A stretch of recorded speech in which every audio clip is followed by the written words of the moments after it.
Well, what's up, guys? Welcome into the Funshop podcast with Greg and Ronnie. We are streaming to you live from Los Angeles, California. What's up, Greg? How you feeling today? Yeah, man, I'm feeling it. Feeling it? Can everyone hear us?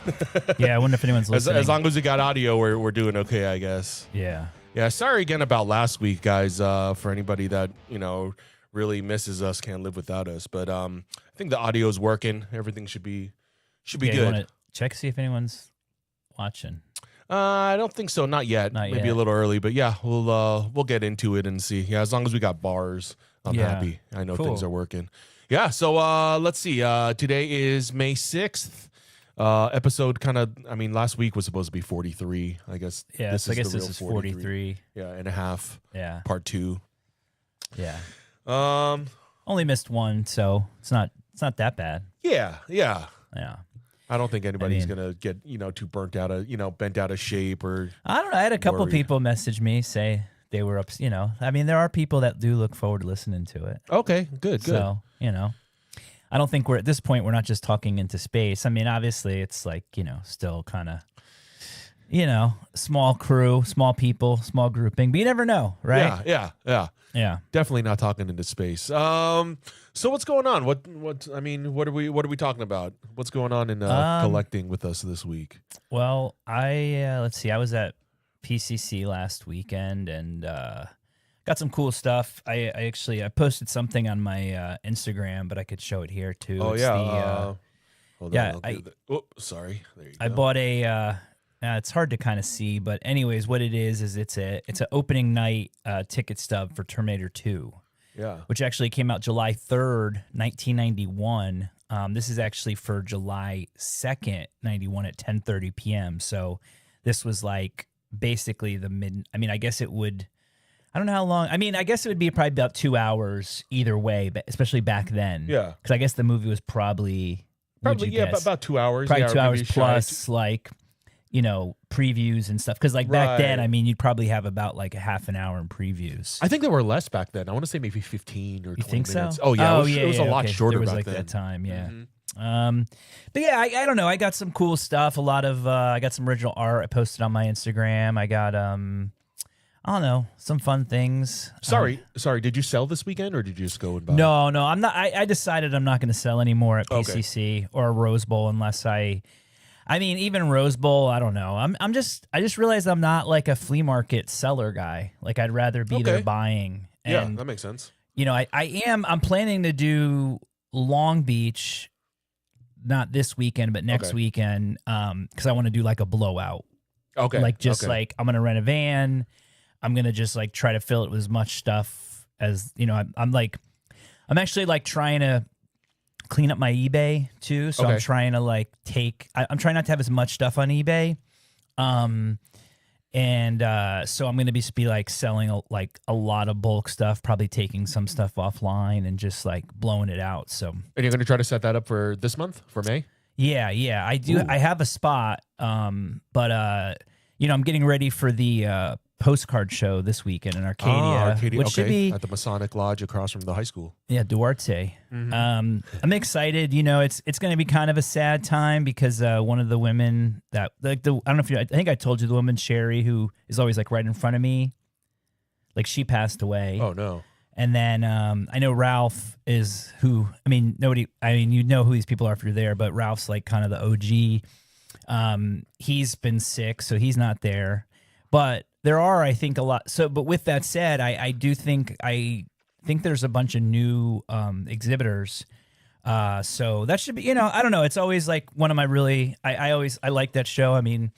Geez, you've probably been going with me since like I first did it. Because even back then, it's like you would still come and like hang out for a couple hours. Yeah, and I want to say I was coming when it was in San Marino. Before they even moved to Arcadia, or did they have San Marino and Arcadia? Remember, maybe they had it both. I think it used to be a place on Huntington. Yeah, but it's always a fun show. It's always I'm sure I'll see some friendly faces. Yeah, and then also this weekend is the Printed Matter Book Fair at the what did you say? It's at the Art Center. Art Center in Pasadena. Yeah, we'll probably put it in the thing, but yeah, we're gonna try to head out. we're gonna try it out tomorrow, like 6 to 9's, like the preview night. I haven't been to LA Art Book Fair since they moved from Little Tokyo.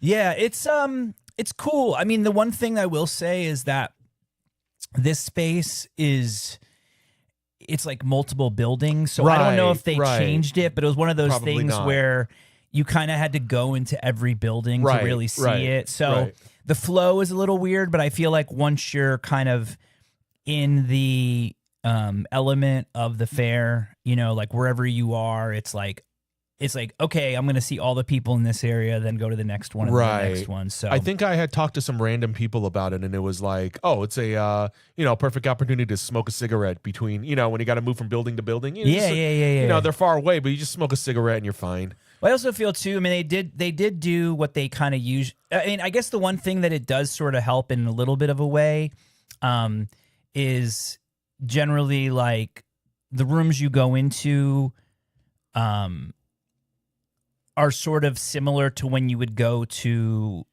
the Little Tokyo, where you'd go into that one room and then it was all sort of like, handmade kind of art punk scenes, and then like the higher end LGBTQ plus like area, and then you'd go around the corner and it's like what I used to call like the rich punk stuff. I guess that's what I'd be dealing in now. And then upstairs was like photography stuff. Upstairs was photography, and then around the areas would be little rooms. So it's sort of still like the people that you would imagine together, or you go into the main room and it's all the people that have like glass cases and more like rare and high end stuff, or just you know what I'm saying, like more used stuff, rather than people that are going there, putting out their like new zine or book or t-shirt or whatever it is. I equate everything to dollar value, where it's like, oh, the cheaper stuff is there, the higher end stuff is there, or it's like, I know I can buy a t-shirt. I know I'll find a t-shirt that I like in this section. I mean,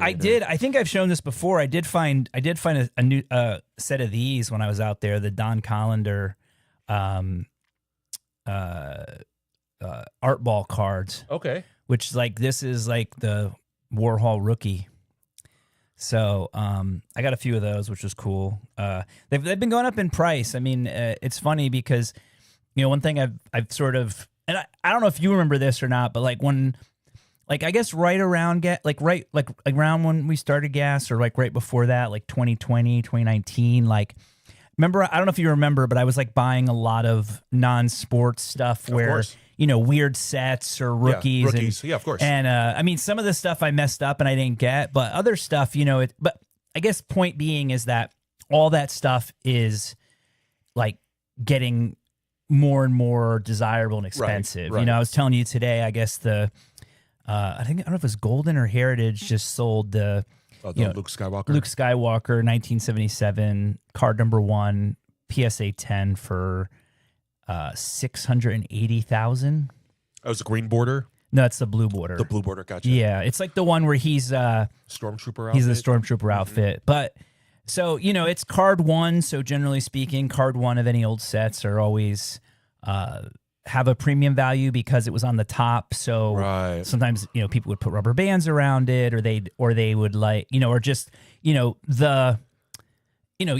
if you had them like in a case or a box, when you would take them out, one, you could figure could kind of get messed up. So, but those cards anyway are super tough to get a 10. At the end of the day, we're monetizing our collective OCD in like numerology. Yeah. That's all, It's just so hard to get a 10 on that old stuff that, I mean, but still, 686,000. Let it go, people. Let it go. Stop chasing these numbers and, perfect cardboard. Yeah. Like you're looking for a piece of cardboard with perfect edges, or actually what somebody else judges is a perfect edge or whatever. Yeah, stop it, people. It's silly. I mean, to me, it's sort of like the only reason I feel like at this point to slab a card is if you're going to resell it. Right. There's honestly no other reason to do it at this point. Yeah. Because, and I'd say it's everyone that's like collecting cards. I mean, I've started to just enjoy my cards again, like raw, and just having them and not sort of fantasizing about putting them in cases, because it's also, it like takes up so much space, and And honestly, if it's not a rare card and you don't think you're going to get a high grade, it's almost pointless. Yeah. You know. I don't know. I'm starting this weekend. Actually, I gave one of my Ukrainian buddies the Zelensky card. Oh yeah. Yeah. I was like, just because it's, I don't know, reminded me of him. I was like, yeah. What did he like it? It was interesting because I asked him, it's like, well, first of all, how do you feel about, Zelensky and stuff? And he was like, how do you feel about your president? And I was like, okay, that's interesting. But it's cool to just have like cool friends because at the end of the day, he's like, I like this because it's a gift from you. Yeah. I mean, and I think back then too, it was like, I think it was a complicated time. So, at the time, everybody was very like, on the bandwagon. I mean, look, now, I mean, who knows what's even going on? It's kind of crazy. But, yeah. No, that was, but it was always cool. I've always felt, it was funny. I had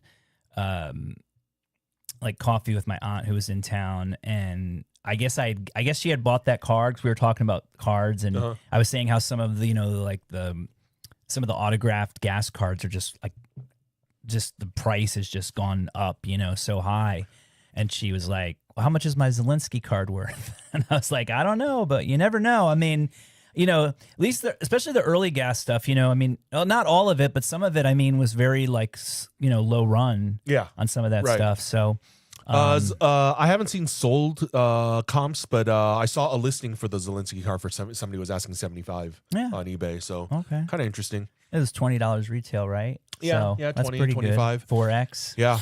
Yeah, and I still love having those Arnold autographs, like any of the older autographs that are autographed on the card. Yeah. Right? Like, I mean, I guess doing that really did show me, well, I don't know. I guess it just really depends, but the sticker is definitely the easier way to go, especially with entertainment, because just to like lock somebody down, and then it's like if I'm not there or someone is not there to watch it and make sure that they don't smudge them or things like sign that. outside the sticker, where the autograph gets signed outside the sticker and it gets cut off. Like, yeah. No, I hate that. I hate that. No, I hate it. So. Collective OCD once again. I mean, I think that's also why the sticker is a bit bigger than normal. Okay. So that there's not that the issue, but then I'll find something else to nitpick on, like I love the card, but then the space they leave for autographs, it's like, I don't like the design for that. Yeah. No, I know. It's we can find anything to nitpick on, so it's like I'd rather just. That's why I'm just like I haven't really been I'm still I still buy cards, but not like I was, and because now I mean I have so much I have so much stuff just in general, but even cards, I have so many that I want to get rid of, and unfortunately the market is soft on some stuff, but then on other things it's kind of crazy. I do have a really nice one of that card, the Star Wars Luke Skywalker, that I've been meaning to send off, which I guess I should probably do it sooner than later in case it keeps going up and I get a super high grade. I don't know. I'm hoping that it's an 8. What I have, it's centered. I haven't gone in with a micro or a magnifying glass, but it's pretty nice. Heck yeah. But I'm stoked for this weekend. It's always like it's always a fun show. I'm getting stuff together, and I don't know. It's going to be interesting. I mean, it's going to be interesting to see how it goes, because I know, I feel like at the flea markets, it's, like talking to a lot of the vendors, it seems like people are spending less, or they're feeling, or at least, people talking, they're feeling the pressure more. Of course. Of the economy. We all got to spend our money on gasoline. We don't have money for, it's hobby stuff. Yeah, we were just talking, I guess Sam's, which is probably the cheapest here, is still $5.50. Yeah, $5.51. And then something like that. I think the Arco, which is generally the cheapest place to go in the city, is over $6. So it's getting pretty wild. Yeah, I don't know. It should be a good time. Hang in there, guys. Hang in there, guys. Yeah, exactly. But yeah, I don't know. I also I saw in the news that I just read the headline. I didn't kind of really read it. I read a little bit of it, but I heard that GameStop had made an offer to buy eBay for like $56 billion. Interesting. Oh. Yeah. I had seen them in the news about like battling in another like some sort of online platform or something. Yeah, but I don't know. I think they're doing pretty good right now. It's got to be. I mean, that can't be real. I mean, I don't know. Maybe it is real because the guy. I mean, I know the guy did an interview and said it was like half cash, half stock, and I don't know. I don't know how I feel about that. I mean, I guess at this point, it could be interesting. I don't know how much it would change actually, but I don't know. It seems like GameStop's really, since that whole thing happened with, their the stock, stocks thing, right? Like they've kind of, become this sort of powerhouse in collectible market. Yeah, and also, I mean, I don't know if there's still like a pillar in like retro gaming and stuff like that, because I know the retro gaming is a real. I mean, it's a real business. It's a good thing. Like, yeah, I mean, there's a lot of independent retro gaming stores that exist. If they can exist, the corporate one, the GameStop, has to be doing all right. Yeah, I also think they really went doubled down on trading cards, and I think it's actually been pretty successful for them. I mean, I'm pretty sure any GameStop now could be a drop-off point for PSA. Then oh, that'd be crazy. Yeah, I also believe that you can also sell them your cards, like graded cards, and I think maybe even loose cards. So, I mean, they're smart the way they're doing it, because that's kind of, I mean, you imagine, with all this stuff, you kind of have to figure out a way to get to the like sort of mainstream America. Yeah. And in some cities, I mean, even here, the malls are hopping way more than other towns. But, in small towns, I mean, the mall is like the place, right? So I guess GameStop, though, do they have standalone stores now too? Or are they all in malls? Do you know? Oh, no. I've seen standalone. Oh, you have? I mean, part like in strip malls and stuff, not necessarily. Right. But they don't have like their own building, Right, They're, yeah. I forgot what I was going to say. It's okay. Yeah, I don't know, but I don't know. I guess like eBay to me has become it's become such a challenging thing. I've sort of for years have kind of had eBay as my anchor for my business, and it's just not what it was, and it's getting harder and harder to sell. And but people are buying less all around, right? Yeah, I think people are that platform. I think people are buying less all around, but I've definitely seen sort of the dip in sales. But yeah, I just think maybe people aren't buying as much. I don't know, because it's always hard when you're selling something that people don't need. And I think you're hitting the nail on the head right there. But I think I still think even if people are really down financially, I mean, sometimes though a hobby that they have, a collecting hobby, might be the thing that keeps them just being able to get up every day. So I mean, I think that people are spending money, but also I think people are spending less money. So like for this Arcadia show, I'm kind of doing something that I really haven't done before, which is, well, one, prepare, because I'm usually like last minute, but I'm also, I'm going to have a whole box of like $1 postcards, and then like $5 postcards, and like $10 postcards. And, if people buy bulk, it's deal. But, I'd say most of the $5 cards are at least worth 10 to 20, if not more. And then the $10 cards will be like, 30 and up.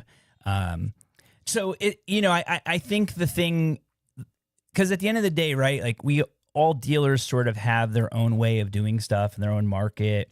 And so one thing I like about these shows is just the dealer to dealer interactions, because I know I'm going to find stuff that other people that I'm going to want.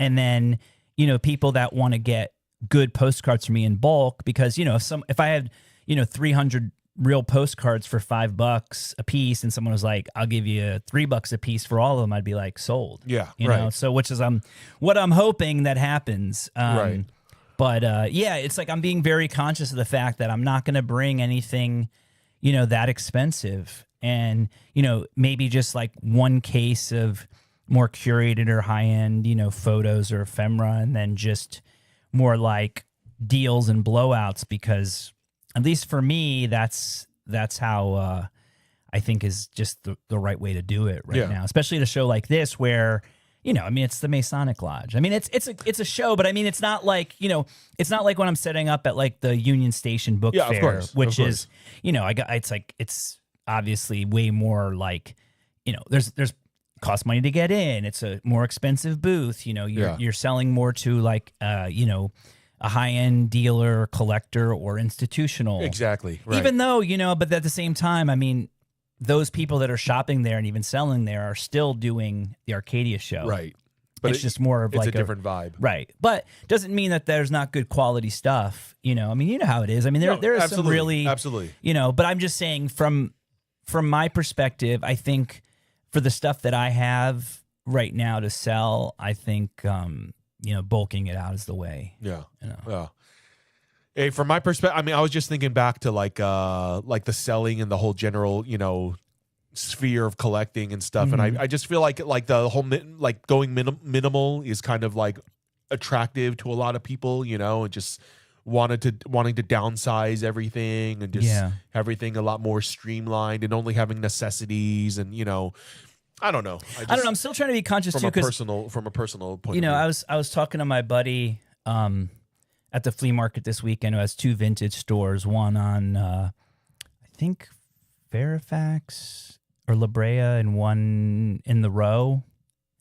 And okay. Well, I mean, is there a name? Can you need to say the name of the store? Or you don't even. I can't remember. It's okay. It doesn't matter. It's my buddy Ricky. Sorry, Ricky. I can't remember what the store's called right now. But anyways, I mean, you're talking about 2 of them, probably some, well, I don't know about Fairfax anymore, but still, I mean, the Row's not cheap. Yeah. Fairfax isn't cheap. Those are like, hot and he's places, just been telling me, I mean, he's just been like, the stores are just like, they're just not like nobody's like, nobody really wants to go to stores right now, like especially vintage stores. Like more people want to go to like the flea market, of course, or like vintage fairs. Like they want to be outside doing something. And it was just an interesting perspective from somebody who obviously has, I wish I could remember the name. I remember seeing his store that day that we had the carrots thing. When we were I don't know if you were there when we were walking around afterwards, or did you leave?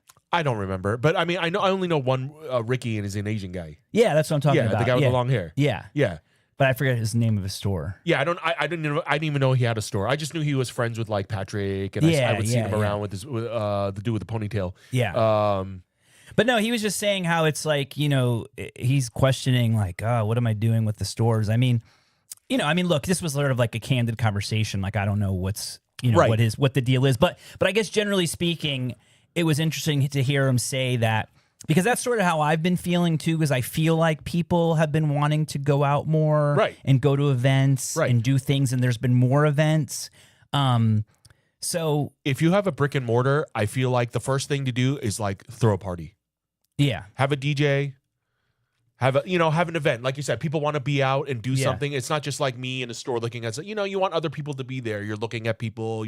People are looking at you. It's more of an interaction. Well, and the other thing too is like, I don't know, I was talking about it to someone the other day, just how it used to be that if you saw a vintage clothing store, you'd be like, oh, cool, let's check it out. Because it was sort of a rare thing still, there wasn't a lot of vintage stores. And when you found a good one, or just any of them, you'd be looking around, and, a lot of times things are, okay, they're kind of high priced, but, that's the deal. Like now it's like, why, I mean, I watch people sell, $100, multi-$100 t-shirts that are just thrown on a table, right? Like rolled in a ball, and people are still buying them. So it's almost like, what's the point of going to a shop? I mean, I do obviously, and then also think about like Patrick and Rude's shop. I mean, his shop I actually enjoy going to. It's like he has a good vibe, and he's got fun stuff to look at. But I was like mentioning to Ricky about it. I was like, man, Patrick's like 7 days a week, 24/7. He has to work so hard, and does a good job at it. But I mean, man, like just having a brick and mortar right now as a independent or like a single owner business or small business, not easy. I mean, it's not selling easy. anything, doing anything. No. But I did, so I don't know. It'll be interesting to see what the turnout's like. And I mean, it should actually be a good show this weekend, I think. I think everything's gonna be good. I think between like the paper show and, the book fair. I mean, I guess Sunday is Mother's Day, so that might affect the flea market a little bit. But word to the mothers. Word to the mothers. Word to the mothers on Sunday. Yeah, you're right. I think the weather's starting to get nice. We're just edging up to summertime. Yeah. People are looking to be out. Mm-hmm. Yeah, go out, spend some money. Well, find some cool stuff for mom. Or just come out and hang out. I'm cool with that too. But I'd rather you spend money. But no pressure. People do need to just come out and hang out. It's especially with like toy and collecting community and stuff. We're all stuck in this. I only want to hit up places where I can shop. Well, I mean, these are places you can shop too. Yeah. So get out of your element and go out. I don't care what you collect. You should go look for stuff. I'm hoping to find. Always looking to find like smut and Black Americana. Yeah. And my dad's in town, so maybe I'll bring him. And, you should. Yeah. He could translate some stuff directly. Yeah, you find should. some weird stuff. Find some weird stuff. He likes historical and Well, there's plenty of that there. I mean, that's what I'm saying. Yeah. I mean, that's the thing I like about the paper shows or the ephemera shows too, because you never know what people are going to have. I mean, they might have toys, they might have comics. I mean, people definitely do comics now. There's, the majority of what you're going to see is postcards, but I know there's, posters, prints, books, all types of like weird stuff. I don't know. Yeah, I find a lot of weird pop culture stuff, older stuff. I've seen even hot rod stuff. Just all sorts of anything printed. Yeah, basically anything printed. Yeah. Or that kind of fits, in the realm, but mostly paper. Yeah. But I don't know. It's always that show's 3 times a year, so I'm glad that it's funny because I wanted to do the printed matter, but I missed, I didn't even think about it till after the deadline was up.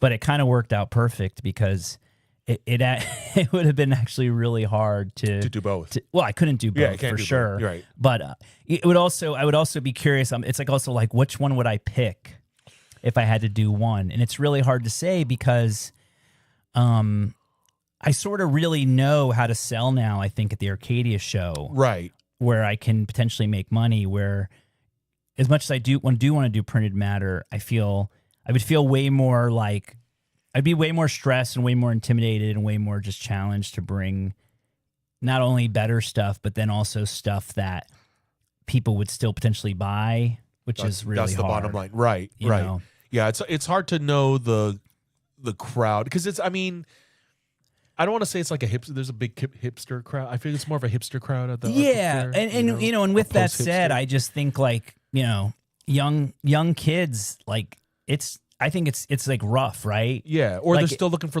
edgy stuff, Yeah, I don't know. I don't want to label or no, but I think it is a more of a younger crowd, and I think the reality is there's it's just about bringing affordable stuff, but I don't know. I feel like it's a more dedicated shopping crowd at the postcard show. Yeah. Art book fair, you have more just lingerers, people hanging out, wandering around. I think the difference, we were saying, is that because the art book fair, I mean, there's a lot of people that are publishing. I think the majority of the stuff at the printed matter book fair is published. Whether it's a zine, or a book or a T-shirt, the majority of it is stuff where there's less amount of people selling vintage stuff. Right. It's not a vintage. Yeah. That makes sense. But I also wonder because, it used to be too that this kind of stuff that dealers would have at the book fair would sort of be these, a lot of times you look and you'd be like, oh, I've never seen that before. That's still the case, but I feel like now because of, more book fairs and just, more online places to get stuff, I'm just really curious. I don't know. I definitely want to do it one year. Yeah. But I'm glad I didn't do it this year because, I'm sort of, I like, at this point I like Arcadia and I feel like, it's a fun, to me it's fun. Yeah. Yeah, I need a little bit of time to figure out how we can get a table and hang out with the lesbians and stuff. Yeah, I mean, yeah, the lesbians. Hey. I don't know. Yeah, yeah. I don't know what to say to that, but it is what it is. It is what it is. We need to have another guest. I wanted to get Patrick in here. Oh, or maybe I always forget the other guy's name. What's the bootleg toy guy? There's a lot of bootleg toy guys. The main guy, the guy that's on the guy when you walk into the toy show. With all the bootleg stuff. For geeking out? For geeking out. Yeah. Oh my gosh. Cody. Yeah. Secret Toy Society. Secret Toy Society. Yeah. We got it. Yeah, I keep telling him, like, whenever I see him out, I'm like, yo, bro, we got to get you on the podcast. And he's like, should I hit up you, Ronnie? I'm like, just hit up the podcast. So I don't know if he hit us up, but we should just hit him up this week. Maybe we can have him on next week or something. I know our buddy Charlie Filicon is doing another event the end of the month, May 31st. Okay. Yeah, what, he's stimming? How did the last, did you go to the last FleaCon? I did not. I was recovering because I'm on a night schedule on the weekends. Right, that's true. You want to show people your ultra rare homie?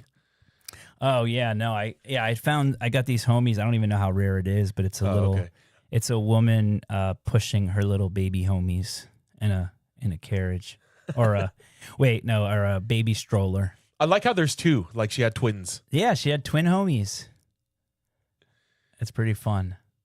Yeah, I don't know. I just had it on my desk. I guess I got this from my buddy. It was like still in this. I guess it was still in the same little like bubble thing from the. There was actually 3 of them, but I don't remember if they came. Like, did you get 3 at once? Was that how it came? I know nothing about them. I know Toy Depot sells them, and I know nothing. I'm not in the market. I met the dude, the guy who started Homies. What like the brand is still going. Like the brand is still going strong. They actually. I think they were at the last Econ.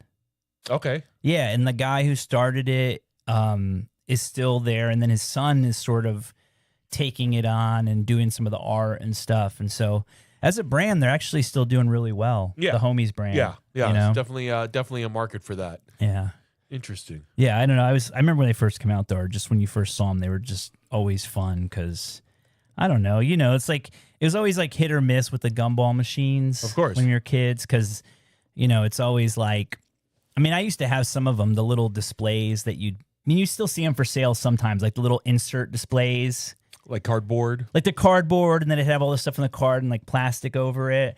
But those are always, those are fun to get now because usually the one, like the cool thing, like the knife or like a little toy or something, like you always would want to get that. But then when you'd put it in, you always get some like dumb thing. Oh yeah. You're just talking about regular, not just homies. Oh, not just homies. No, just like a regular like 25 cents. You know, they were really like they were definitely getting you like to go up to this because you would see like a knife or like gold chains or something really cool, and then you would open it up and it was like a plastic skeleton. I wouldn't fall for that because I don't want to get disappointed. So I would just stick to like the grabby sticky hands. Oh, little sticky hands. Yeah, it's like what you're gonna get. So I'd rather just not be surprised. I do. My favorite, I think, was when I was a kid. When I was still in Connecticut, I was like Pathmark. Yeah, I love Pathmark. Yeah, they had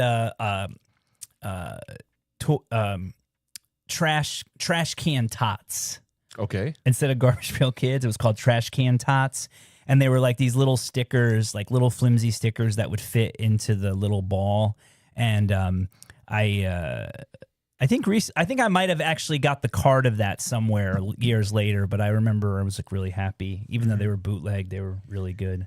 I remember being in Pathmark, and I mean they had it at other grocery stores too, supermarkets, but I didn't know what they were. I know what they are now. They were like astrology reading things where you could like put in a quarter and get like your horoscope and stuff. But wouldn't it come out as like a little scroll? Exactly, it was the little scrolls. Little scroll. Yeah. And then you had to like undo it. Yeah. But I was always trip out on that because I had no idea what it was. Right. Yeah. No, I think same. It was like, I mean, I probably even asked like my brother or my parents to get me one. They're like, no, you don't want that. Right. And probably you won't be happy with that. No. But still interesting that that was a thing. Like they gave like horoscope, reading things, scrolls at the supermarket checkout. Well, I feel like that's been going. I mean, like the Zoltar from Big, like those things go back pretty. I mean, you can find sort of automatons from, I think as far back as the turn of the century, but kind of like 1910s, 20s, they'd have these, sort of machines with like a little mannequin that would sort of move. They'd have like a grandma or just a fortune teller, and those would always pop out a little. I feel like one of the things that I used to love about going to Disney World as a kid, like the one in Florida, and I don't know if I assume it had it here, but it used to be that on Main Street I guess they still have an arcade here, right? Penny Arcade or something? Yeah, they have to. They have one here, but maybe they have a fortune telling one, but I know when you go to Japan, the Japan Disney, it's way, at least when I went, I feel like it's way more like it used to be. Like old timey. Like they kind of kept it more old timey. And I feel like the one in Japan has a bunch of the, the fortune teller machines and cool stuff like that. And they even have like the machine where it plays the flip. Yeah, it plays the flip thing. Yeah. Those, I think, I can't remember what they have at Disneyland, but I know it's like the ones now at Disneyland. I think it's kind of like Yeah, and they're just like kind of like thrown in a room. It's not like how it used to be where you felt like you were kind of in a little 30s, 20s, or whatever, like 20 old timey thing. But you got to roll. You got to give the people what they want. The people that can appreciate that are, a lot of them are. Maybe, I don't know. Long gone. But that's why I said you got to go to the one. I guess I feel like the Disneyland in Japan had a really cool Main Street still. I mean, even for us, like our generation, it would be like the arcades in the 80s and stuff, right? They didn't even have that in Disneyland, which I feel like would be more like, apropos to people spending money. Yeah. I mean, that's why I still like, I do like, that's why I still once in a while like to go to Revenge of, because they do have when you go in there, you do, it's like dark, like you feel like you're kind of in an arcade, but obviously when we were kids, it was like smoke filled. Yeah. Half the machines didn't work. There was like, I don't know. Those were the days, I guess.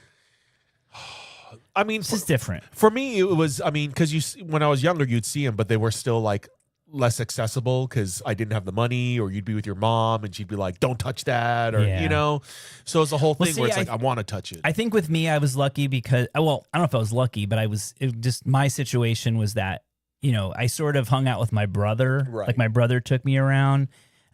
Speaking of which, happy birthday to my brother. My brother's birthday's tomorrow, so I don't think he's watched one of these podcasts, but hey, it doesn't matter. We're putting the vibes out into the universe. Happy birthday, bro. Yeah, happy. And but I remember like he would take me, because he was like 20 years older than me. So when I was 6, he's in his early 20s. So he'd give me like a $20 bill. And I remember putting that in the back then it was like $50. Oh, dude, it was crazy. I was like, really? You put the $20 into the machine, and you're just like, I was like, holy, pants all heavy. Oh yeah. I mean, I couldn't even like spend it all, I don't think, because it was so, I think back then the most expensive game was probably Dragon's Lair. Oh yeah. It was like 75 cents or something. Or $1. And I don't think it was $1, but it was at least It was at least 50 cents. Yeah, it was more. But I think it was like 75 or even $1 to play it. Right. So it was like really like that was the game. But that game was always so hard at least when I was a kid. Dude, it still is. It still is, right? It. Yeah, I just feel like it's one of those games that just the technology was cool, but I feel like you'd have to be like make sure the game is like all like up to date, and you'd have to, I think it would take a little while because it's all about pattern, right? It's like pattern recognition and timing, yeah. Because you basically have to hit something would blink, right? And then you would like hit it or something. Very difficult. I do remember my favorite arcade game though, like that age, like mid 80s, I guess. I remember we used to go to. I guess is it still around like Fuddruckers? Or not anymore. I think they're dying out. Yeah. The last one I knew was in Burbank, and I don't know if it's still around anymore. Well, I remember even as a kid, like I remember it like what was the gimmick? Was like you could like put whatever you want on the burger or something. At Fuddruckers? Yeah. At Fuddruckers, they had that crazy fixins bar with all the fixins where it's like they had everything. So you could like get a burger and then put like a bunch of like whatever you wanted on it. Yeah, right? lettuce, tomato, onion. They had a nacho cheese thing. Like, yeah, it was insane. But I just remember I loved going there because they had the Paperboy video game. Gotcha. Remember that game? Of course. Oh, dude. Of course, with the little handles that go up like this. You're like, ding, ding, ding. It's funny you mention that because like my favorite was like Spy Hunter, and it's also like anything with a weird steering wheel or Yeah. And Spy Hunter, it's easy to play. It's very hard to become good at, like a lot of the video games. You know? Yeah. But the Peter Gunn Is Spy Hunter the one where it's like you take the little car and you go into the back of the truck? Yeah. And then sometimes the truck would come up again, and you got to press the button, and you go in, and you get like a smoke screen or oil slick. Oh, right, oil slick. Yeah. Oh, sickest game ever. Yeah.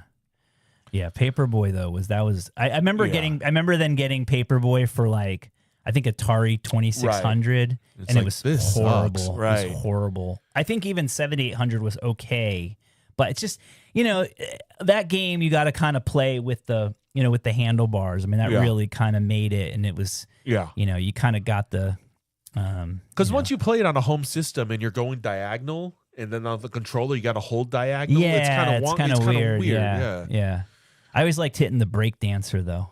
That was always my favorite. I would go for the guy with the remote control car. Oh yeah. Or like trying to hit the ramps. Yeah, the ramps were. Yeah, I guess I also.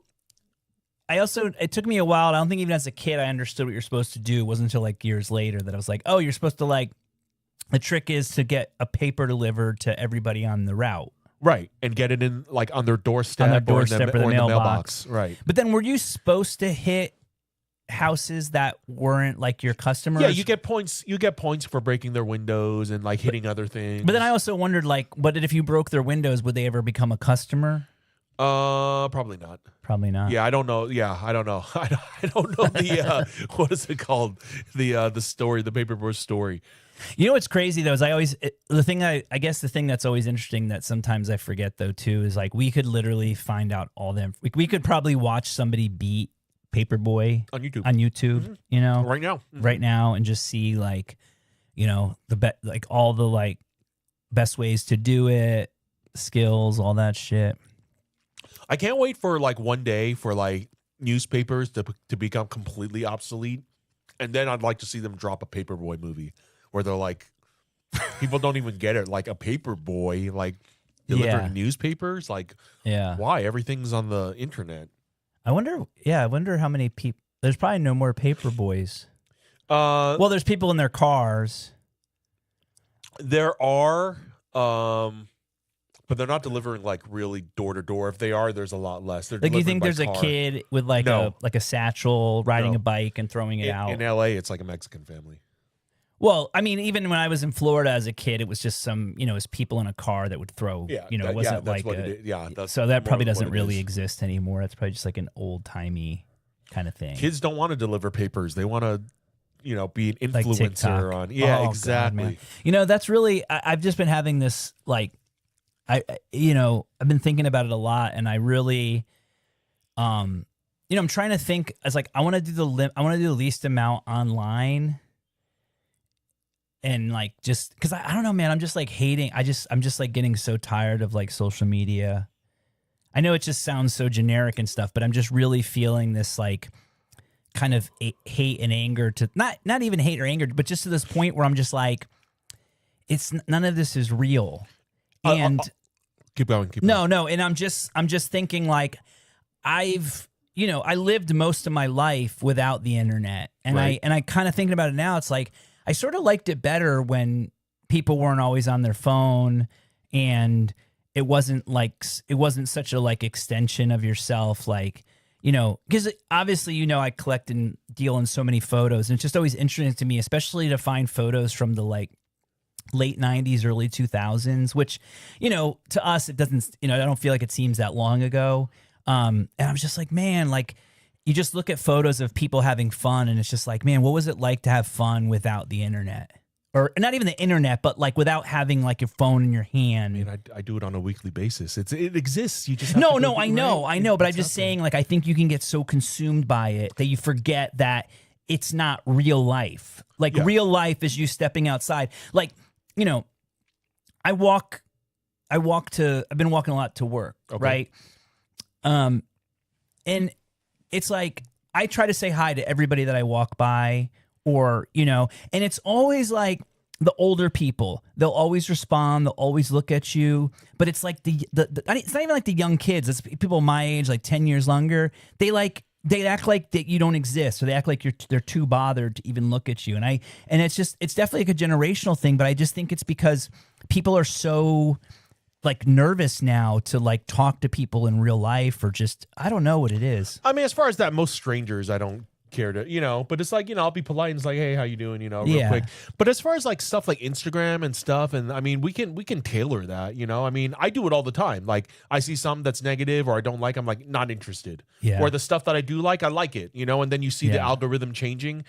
And honestly, like, my Instagram is like all positive stuff. Oh yeah, no, my Instagram. I mean, well, I've also, and I can't believe people that haven't, but I mean, years ago, I changed it back to the original algorithm. Okay. So I see stuff as people post it. I mean, of course, there's a lot more like forced stuff in it, but I lost my Instagram, and I just like, it's kind of like nice because I feel like it's also the pressure, where there should really be no pressure, but there's this pressure to post, and then there's this feeling like if it's not online, then it's not happening.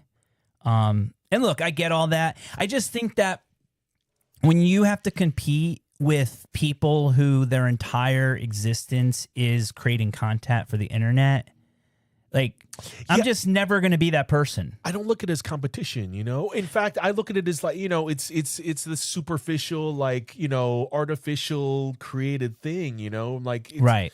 I don't even care what they're doing. Like, why would I care what? Yeah, I guess it's not that, but it's more so like, if you think like, okay, I'm sure you see it. I still see people posting like, I'm leaving Instagram. It's not what it used to be. And did it. It's like, yeah, no shit. Like, get with the what? I just hate when people just like don't get with the program. They just think that things are always going to be the way they are. And honestly, I think people should be figuring out ways, to use social media less, and build relationships with people in their community, whatever that is, like, whether it's doing like in-person shows, or it's but I guess that's what's kind of happening, and I like it. I like that more people are doing events and there's more things going on. I feel like recently, like the last 5-10 people I've added, it's like because I met them in real life, and it's like, I'll keep in touch, whatever. It's never just like.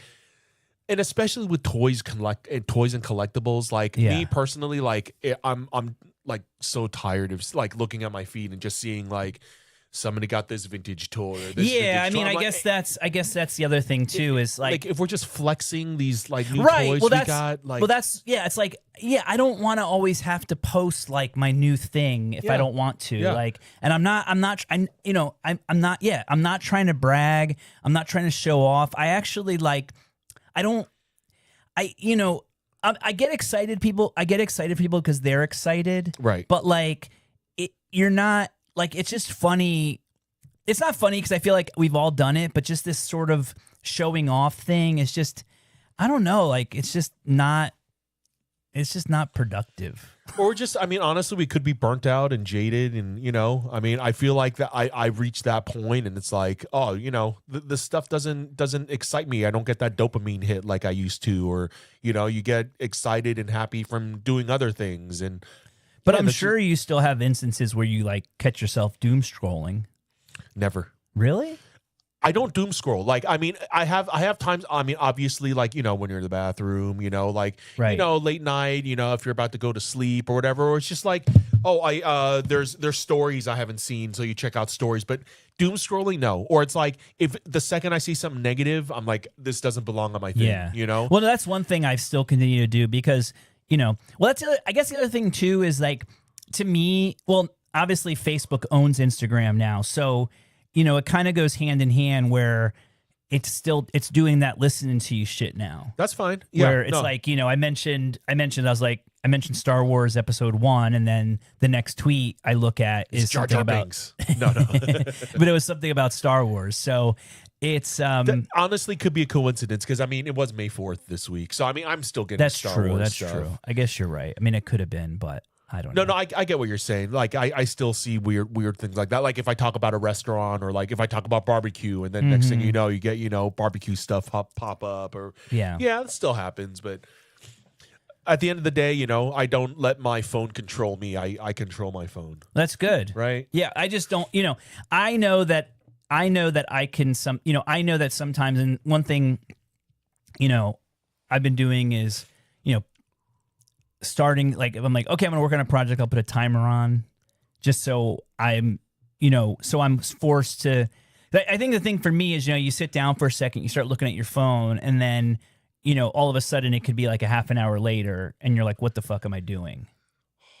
Yeah. And so that's if what I'm trying to avoid. If it's in half an hour, then it was a good, you found some funny stuff or like, I'm not just looking at nothing, but, I don't know. I'm wondering if anyone else. I know other people definitely have to feel this way. Maybe I'm just not articulating it the best. Yeah. Well, first of the 4 Tom Brady agreements is be impeccable with your speech. Topo had ingrained those in me when he was here. I forgot what I was going to say. I was going to say something. Lately, a couple of times when I went out, like on the weekends, I actually left my phone in my car by accident. Yeah. And it's like, it feels a little uncomfortable at first because you're missing that weight. Right. But at the end, you're like, I really didn't need it. No. And then you go back to your car and you check and it's like, no one hit me up. I didn't need it, Well, I think there's certain situations too, right? Where, the reality is you don't have to always be available at any time to everyone at any time. Yeah, that's a good one. Yeah. I think that's something that, sometimes, you'll go into a store and someone will be talking on the phone like loud and you're just like, really? Is this like really necessary to talk to your, like whoever you're talking to about some dumb bullshit? And we know it's dumb bullshit because we can hear you talking about it. If you're going to have me in earshot, you better let me input some, I'm hearing or this. At least be saying something funny or cool. If I have an opinion, you should let me know, otherwise don't do it so openly. Yeah. I'm always thinking, like, don't you remember a time like when you'd have to come home to make the phone call? Like, is it really necessary that you're talking to this person right now? Yeah.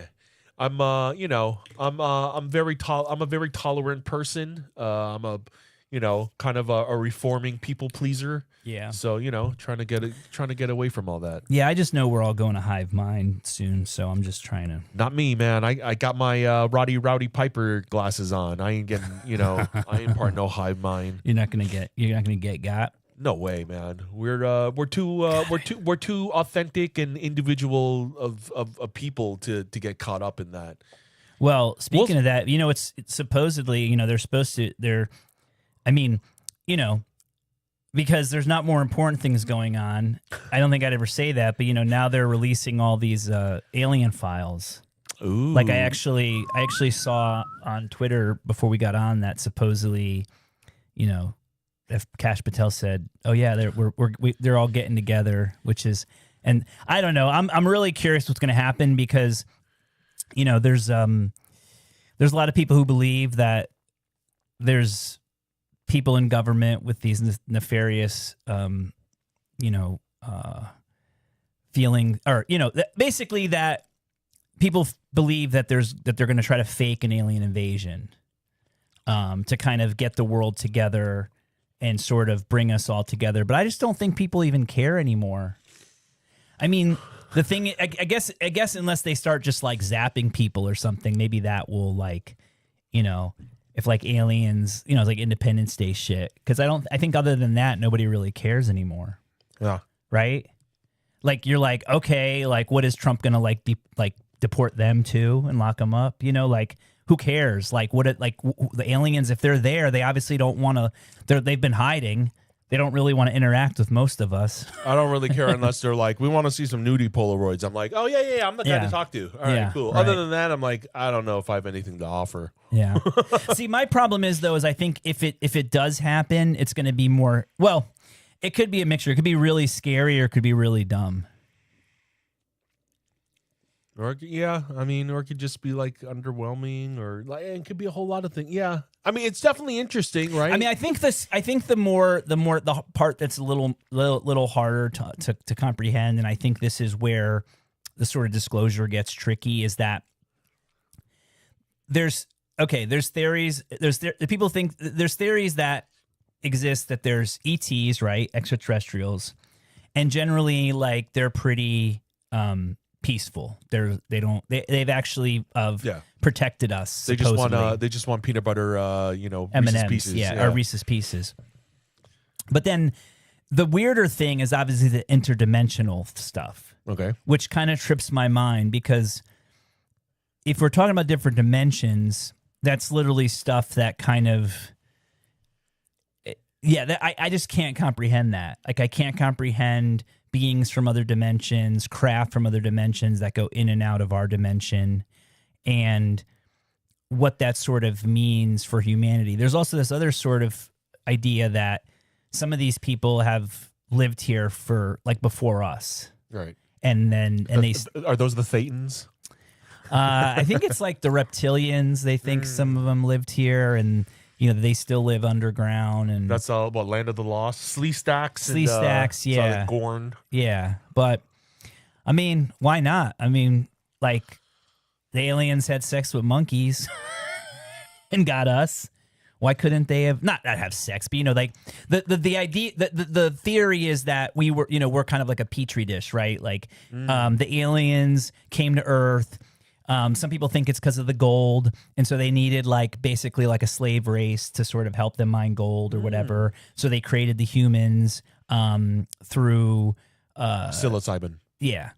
But this is the other weird theory, and I'm still trying to understand it. But the other thing that's interesting about the whole alien thing is that there's people that are saying that right now we're on two different paths, like our existence. Okay. Like supposedly these aliens or these interdimensional beings or whatever have come from 50,000 years in the future, and are us. And basically they're saying they want to sort of stop this, there's supposedly this big event that's going to happen, like a catastrophic event that happens within the next couple years that sort of changes the course of mankind forever. And so they're trying to stop us from doing whatever it would take. But then I think there's other people, though, that are trying to keep it going the same way. So there's this sort of battle between these two factions of future humans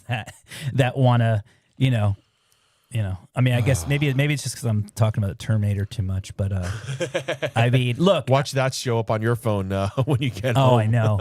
But that's kind of what I've been doing is I've been sort of listening to these like UFO podcasts and things, just because to me it's more fun to listen to politics because right now the alien shit's all speculative and none of it's real, where you could turn your, TV on and you could see just, people getting bombed and dead people and rubble and that's real. Right. Yeah. So it's almost let me just get out of thinking about war and death and famine and pestilence and whatever else. And let me just think about aliens that, maybe they'll come and everything will change in a better way, but I don't know. I feel like I've become an expert at escaping chaos. So anytime I feel any sort of anxiety from any sort of crowd or anything chaotic, I'm I detach immediately. Yeah. So I feel like I feel like we all need to get better at that. I feel like everything's way too chaotic. We all need to find our peace. Just find our peace, and then we'll be better off. I think so. Well, I mean, it's going to be a busy summer at that, though. It looks like there's going to be a lot of events. Got Analog Outlaw coming up. Ooh, end of June. We got another Decon coming in Pasadena. What else? I mean, so much. I mean, there's going to be a lot. I mean, not talk too much, but it's getting to festival season. I think in Las Vegas, EDC is doing kind of like a road party, kind of like a Berlin Love Festival thing where they walk down the street. I think that's on the 14th or something. That's that's kind of interesting. Okay. I don't know. It'd be fun. I got my finger. Oh, didn't you say there was a soapbox derby or something? Oh yeah. Red Bull's doing one of their soapbox things through downtown LA. I think that's next week. That'd be fun to go check out. I don't know if it's something we need tickets for or whatever, but yeah. I'll take a look. I was gonna say it'd be awesome to have a Funshop Johnny Ryan soapbox to enter in, but a little late for that. They're like the small soapbox, right? Yeah, like the 2-man ones, right? Like, oh, actually, you sit in it? Yeah. Oh, I thought it was the little like the racing car, like little wooden cars that you make. Oh no, what are those called? Match, like slot cars or something. Like my brother did those in Cub Scouts. I right? forgot Yeah, but no. These are the ones that you sit in, and there's a course. And sometimes like they get destroyed, and people so you have hurt. to build the car. You have to build it. Oh, okay, that sounds fun. Bad. Yeah, that'd be cool. We'd probably fall over right away. Well, that's the whole point. Yeah, that's the whole point. Seems like a very good drinking thing to go to. You know, not my thing, but whatever. Yeah. Well, all right. So, we'll hopefully we'll see some of you this weekend. Yeah. Art Book Fair tomorrow and paper show Arcadia.